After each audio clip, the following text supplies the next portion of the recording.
వైఎస్ఆర్సీపీ అధినేత వైఎస్ జగన్మోహన్ రెడ్డిపై జనసేన నాయకుడు పంతం నానాజీ చేసిన వ్యాఖ్యలను వైఎస్ఆర్ జిల్లా ప్రొద్దుటూరు మాజీ ఎమ్మెల్యే రాచమల్లు శివప్రసాద్ రెడ్డి తీవ్రంగా ఖండించారు. పార్టీ నాయకులపై వ్యక్తిగత దూషణలు, అవమానకర వ్యాఖ్యలు చేయడం సరికాదని వెంటనే క్షమాపణలు చెప్పాలని డిమాండ్ చేశారు. వైఎస్ జగన్ ధైర్య సాహసాల గురించి మాట్లాడే ముందు దేశ రాష్ట్ర రాజకీయ పరిణామాలను గుర్తు చేసుకోవాలని నానాజీకి సూచించారు.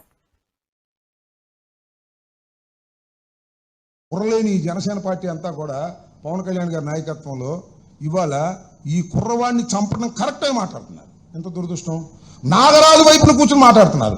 సిఐ నాగరాజు తరపున మాట్లాడుతున్నారు.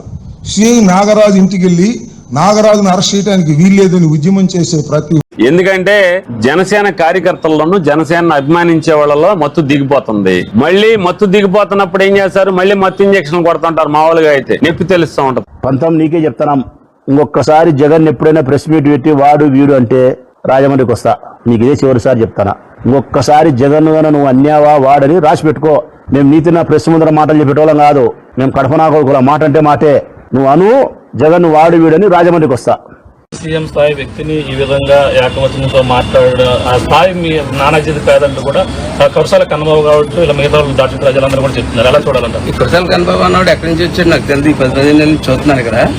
అయితే మీరు మాజీ సీఎం అని మీరే అంటారు. మాజీ జైలు పక్షి నేనంటాను. 16 నెలలు జైల్లో ఉండొచ్చిన మాజీ జైలు పక్షి ఖైదీ. ఆడు మాజీ ఖైదీ. చిరంజీవి గారు ఖైదీ సినిమా చూసారా? అలా మాజీ ఖైదీ అని నేనంటాను. నేను అతను మాజీ ఖైదీగానే తీసుకుంటున్నాను.